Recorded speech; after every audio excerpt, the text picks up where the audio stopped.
Last fall, we felled trees right here on the property. Today, we're turning them into beautiful sawmilled lumber. Every board we cut gets us one step closer to the next big project. Between milling stacks of wood, we're checking in on the garden and heading into the woods to harvest fresh spruce tips for syrup. We've got a lot of logs to mill, so let's get to work.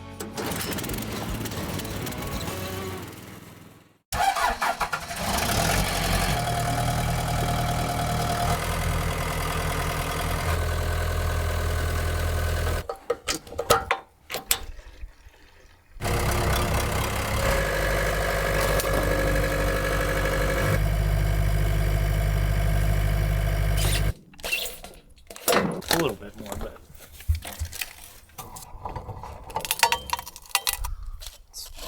Quite a few of those spruce beetle holes in it. oh yeah, that's why I cut it down, because they were killing it.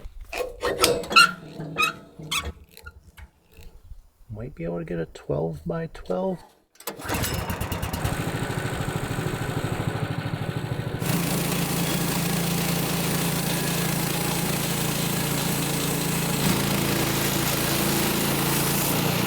Shows you how weird the tree is. Very bowed in center.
I was able to get a 10 by 11 cant out of this log. I'm going to end up finishing it off by cutting it into 1 by 10s.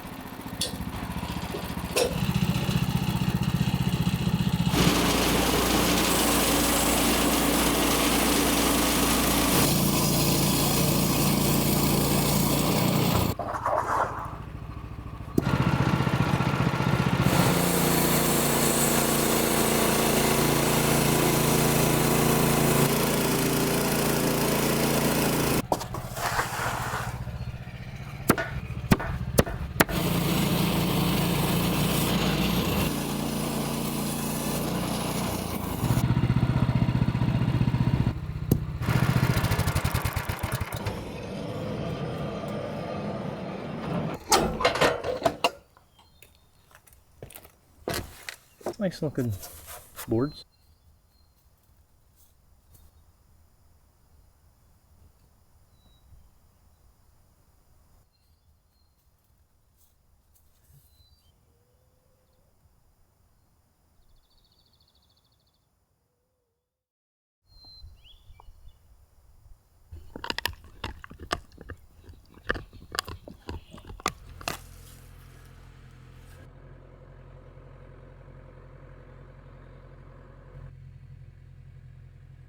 While Chris is milling up a couple more logs for some lumber, I'm in the greenhouses. I have a couple of things on my list to do today, and the first thing I need to do is plant some more beans. As you can see, a lot of these beans are doing really well. These are the provider beans, and behind me, the Royal Burgundy, and we had an excellent success rate with germination with those beans. Unfortunately, the golden wax beans, not a single one of them came up, and that's extremely devastating. I was really excited to have some golden wax beans this season, and the Blue Lake bush beans this season, I only had about 50% come up. So luckily I still had one more pack of Blue Lake bush beans. They've been soaking for about 24 hours.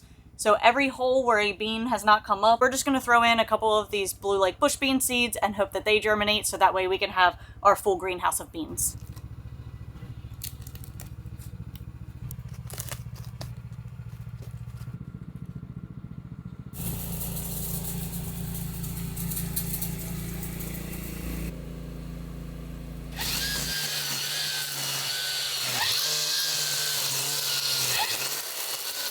With the unlimited sunlight that we have in the summertime, the natural plants just go absolutely crazy in here. I'm going through and just weed eating in between all of the beds in all the greenhouses. One day I'll have some type of covering in here that'll keep weeds down, but for now this works.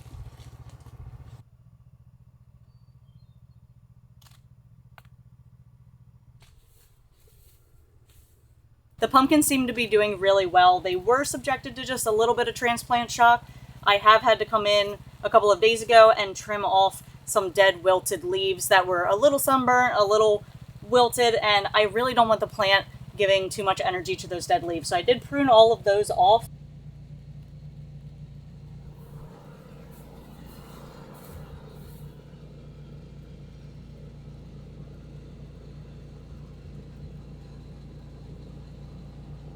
The dill seems to be doing great. It handled the transplant well, and some of them have really shot up since they've been transplanted. A couple of them are still a little small. They were a little tangled up in their pots when I pulled them out, and I planted so many just in case some didn't make it, but they all made it. They're all doing really well. They're very green, and I'm excited to have some fresh dill this year and I don't have to go searching for it.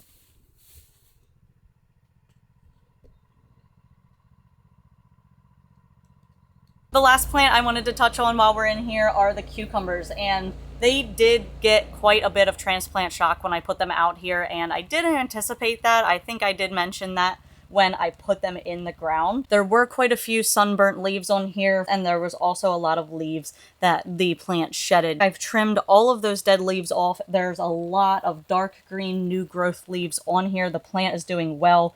You can tell the roots are established on here, and they are developing a ton of little baby cucumbers. The unfortunate part is just that they look a little ugly now while they are still developing more leaves.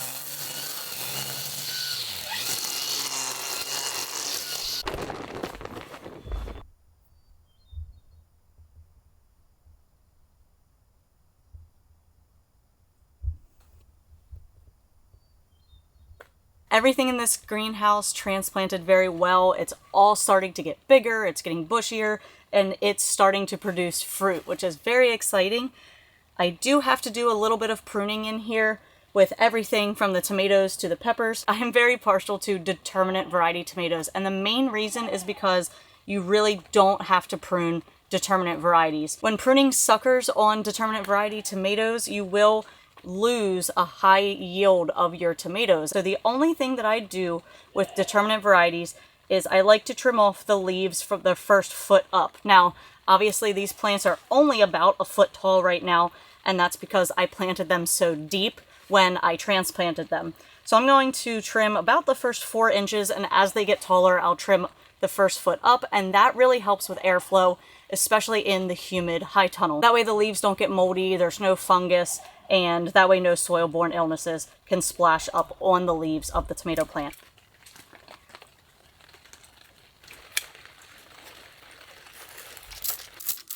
In between each plant, I like to spray the pruners with alcohol so that way I'm not spreading any diseases, just in case there are any.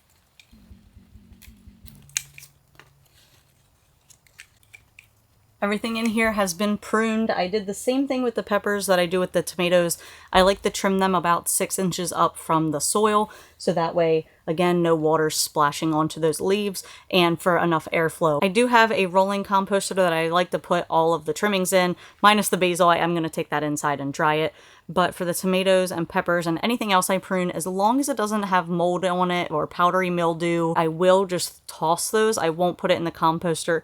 But if it's just standard pruning of pretty healthy leaves or only sun-damaged leaves, I will put that in our rolling composter to break down with some of our coffee grinds and eggshells.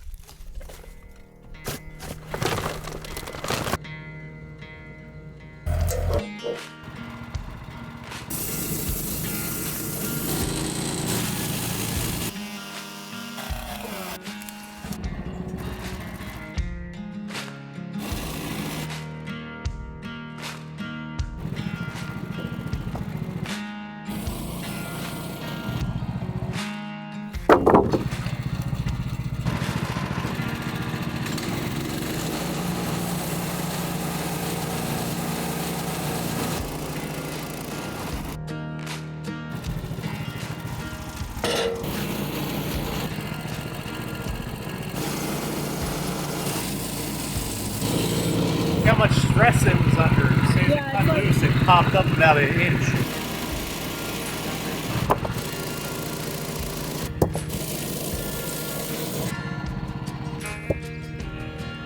The greenhouse work is done, and Chris was able to mill up a lot of lumber so far. We still have a couple more logs to mill, but it is about to rain on us. It's just starting to rain, and it's supposed to rain pretty heavily this evening, so we want to get everything cleaned up and put away before that starts. So we're going to head inside for the night, and we'll see you in the morning.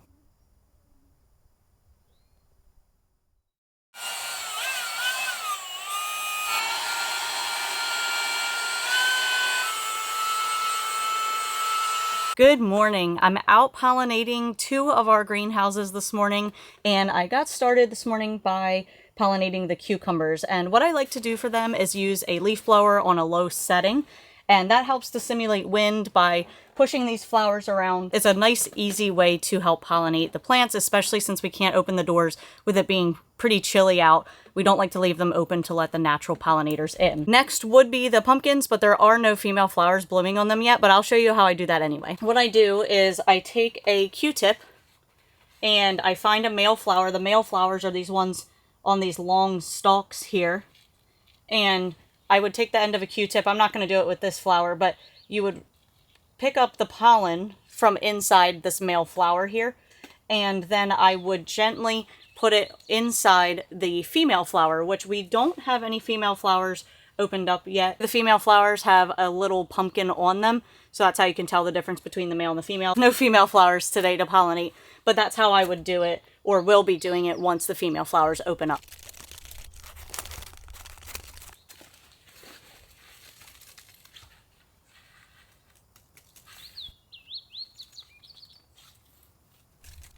With the tomatoes and the peppers, while they're still so small, the way I like to pollinate, because they are self-pollinating plants, is I like to just come in and give them a gentle shake and help to shake any pollen from some of these taller flowers down to the lower flowers. Once they really start blooming here in the next couple of weeks, these plants will be covered in flowers, so it'll be a lot easier to come in and blow with the leaf blower.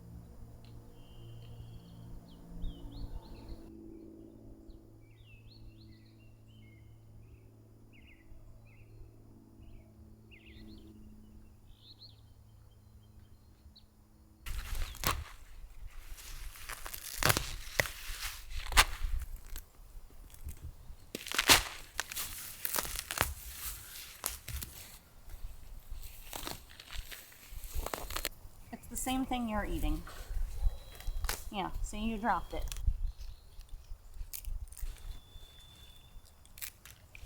I'm going through and trimming all of these sunburnt, damaged leaves from the plants from when they were transplanted. I did not want to trim these too early because I didn't want to stress the plant any more than it had already been right after transplanting it. Now I need to do the same thing with the broccoli and the cabbage.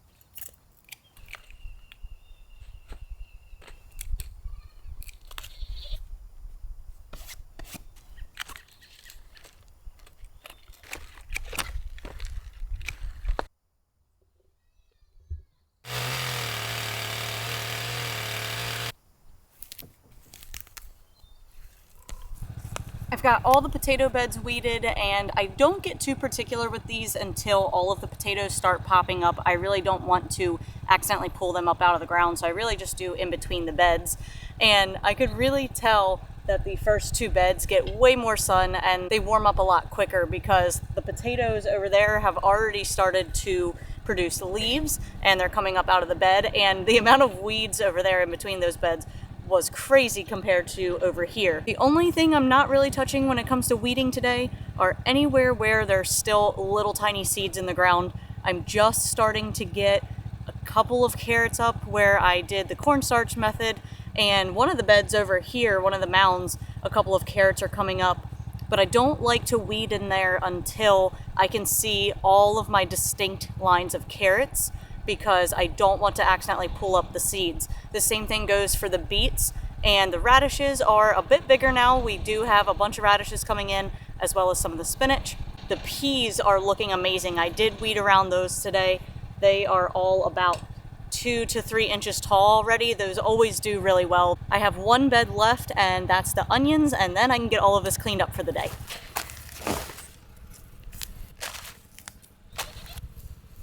As you can see, some of these onions look like they bounced back very well, and other ones do not.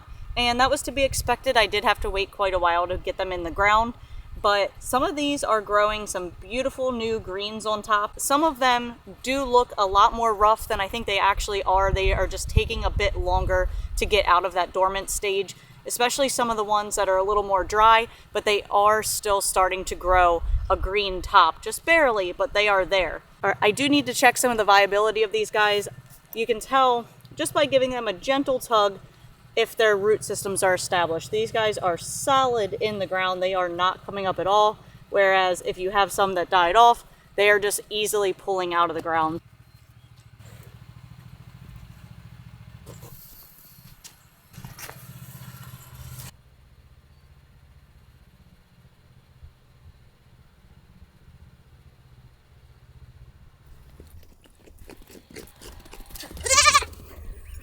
She was excited to see you. I guess.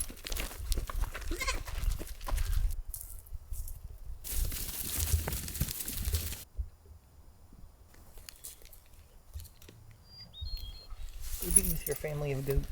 She's like, I can lay down and take a nap with you too. You probably would, you stinking old goat.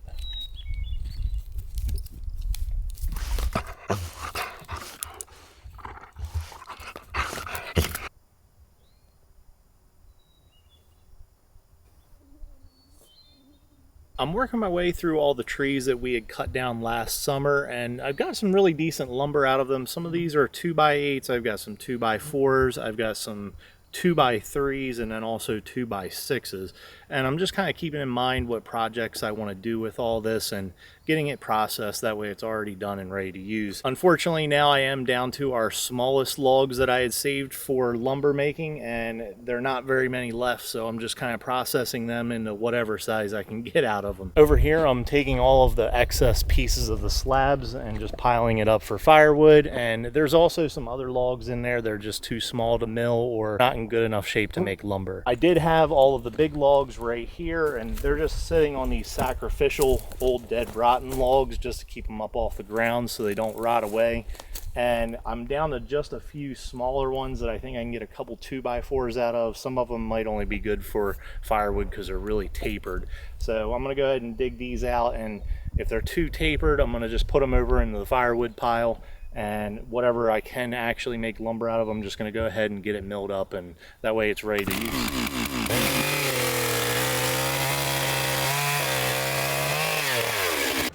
Just got to get it raised up so that we can cut the center out, because you always want to cut out the heartwood. So we raise it up to get it as even as we can. That way it's wasting the least amount of wood possible.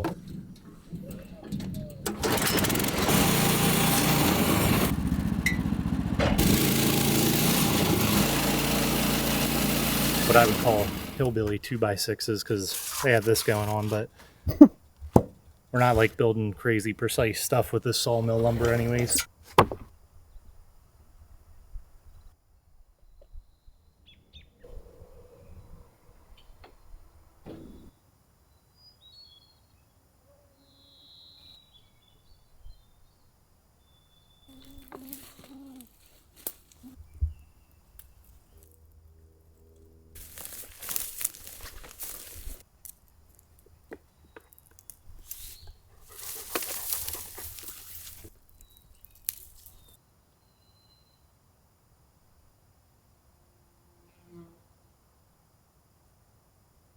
One of my favorite things about spring and summer here in Alaska is being able to gather so many different wild edibles, and one of those is spruce tips. And we are out here gathering them for a couple of different recipes that we just absolutely love. And we are looking for spruce tips that are nice and firm. They may or may not still have the paper on them, but we want them closed. And these have a really nice lemony citrus taste. Best practice for gathering these is only gathering between 10 and 20% from a branch and then leaving the rest. And luckily we have a ton of these spruce trees on the property, so we are able to gather quite a bit without damaging the tree.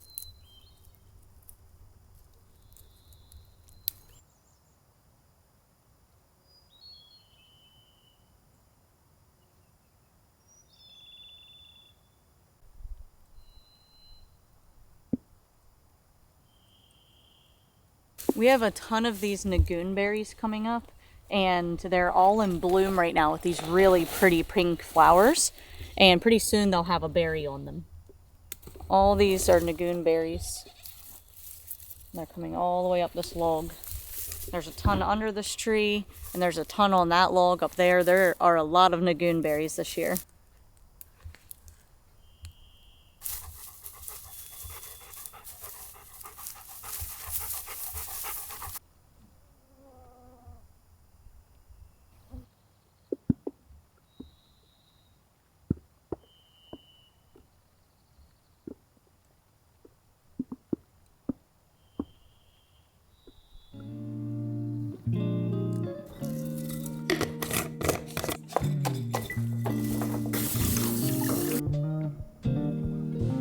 I've got all the paper removed from the spruce tips, and they've all been washed and laid out to dry. I'm going to run them all through the salad spinner to get off any excess moisture that's on there, and then we can get them all processed down. The first thing I'm getting started with is spruce tip salt, and I'm using equal parts spruce tips to salt. I do like a more coarse salt, but I am going to blend some of it up. That way there's some fine in there and some coarse. And I'm starting with 3 cups of spruce tips to 3 cups of salt. I have a couple of fruit leather trays that I'm going to put this on so that way we can stick it in the dehydrator.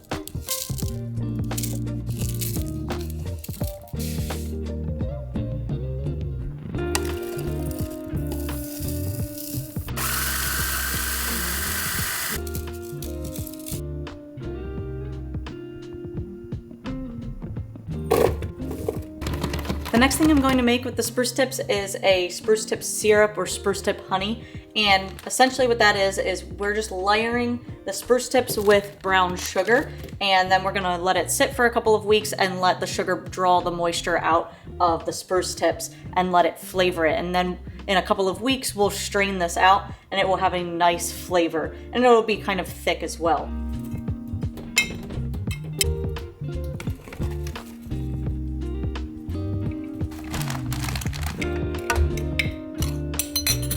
Here's our layered spruce tip syrup, and I did leave a little bit of space at the top just in case. I'm gonna put a lid on this, and then we're going to keep this for a couple of weeks.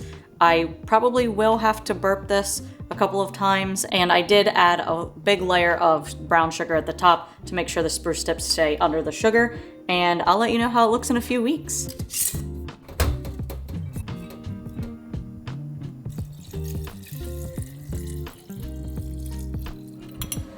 The last thing that I did was a layer with vinegar and spruce tips, and essentially this can be used for a ton of different things. It can be used as a marinade, it can be used as dressing. I used white vinegar. You can use apple cider vinegar if you like that better. This is so versatile, so I wanted to make quite a bit of it. And the biggest thing here is making sure that these spruce tips stay submerged. I don't have a glass fermentation weight. All I have is a metal one, and I really don't want the metal in with the vinegar. So we're gonna also leave this set for between 2 and 6 weeks, and I'll keep you updated on how this one looks as well. I ended up doing a small jar with apple cider vinegar as well because I wanted to show you a side-by-side comparison of the apple cider to the white vinegar. These dehydrated are great for a number of different things. It's excellent for tea, which is what it's most popular for, but with it dried, we can also grind it down for more salt or to use with sugar, for baking, for shortbread cookies.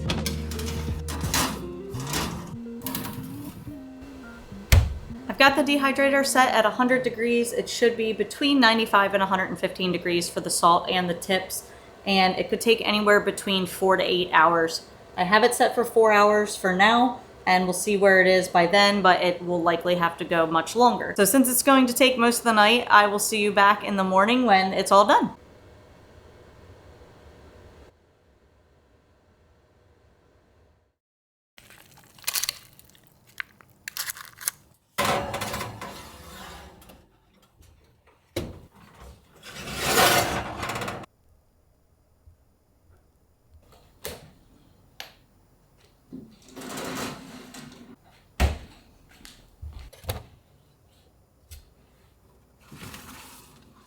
Good morning. Our salt is completely dry. It took about 6 hours or so for the salt to get finished up. The spruce tips are probably only about, I'd say maybe 50% done, so they still have quite a while to go. I think I'm going to turn up the temperature on those to about 115 degrees Fahrenheit and let them go for about another 6 hours.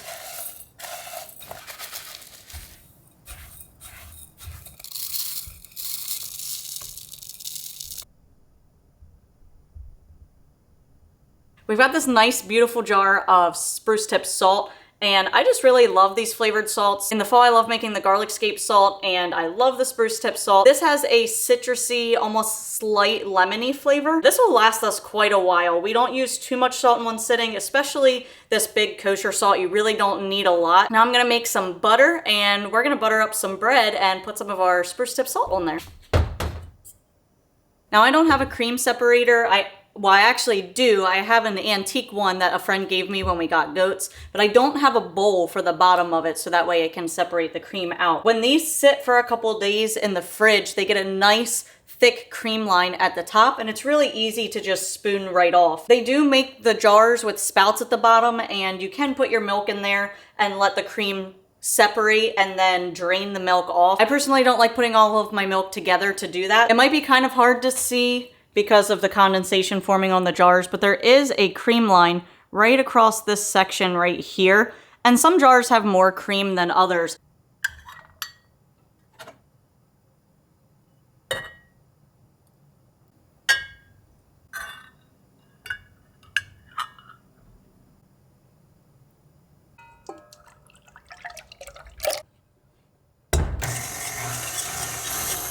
I've got my splash guard just so I can turn this up and start whipping it faster. It does make a mess, especially when it starts getting into a butter form. It'll just start splashing everywhere. We're at about 9 minutes and we're at whipped cream. If you wanted homemade whipped cream, you could add in some powdered sugar or vanilla and have yourself some whipped cream for dessert, but we're going to keep beating this.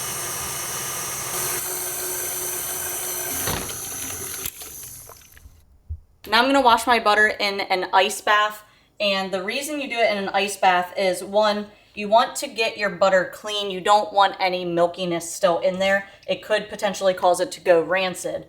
And the reason you want to do it in an ice bath is because butter's fat, it's going to start melting in your hands and it makes a mess and it's just hard to handle. So I will run this through an ice water bath until the water runs clear. I've got my second bowl of ice water here. I wanted it clear so you could kind of see what I'm doing and we can see how milky the water gets. My butter has been rinsed until it's run clear, and now I'm just squeezing out any excess water. Then I'm going to shape it and store it in some wax paper. Everything that's left over after churning the butter is buttermilk, and I really like to use this in biscuits. We usually try and use it within a day or two.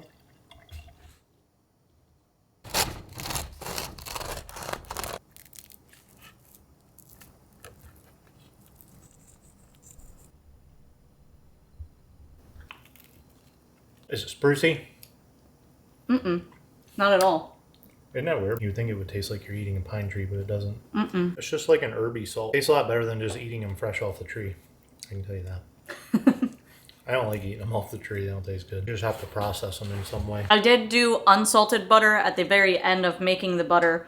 Once you get the water out, you can mix in salt. I decided to not do the whole stick of butter with the spruce salt, but I just like to sprinkle it on top. It turned out really good. Fresh bread and butter, you can't beat it. With a little bit of salt. We've got to get back outside to work. I think the rain finally let up, so we've got a bunch of stuff we're doing out there, and we're working on a really fun project with our sawmill lumber that we just milled up. So we will share that with you next week. Thank you for watching, and we'll see you on the next one.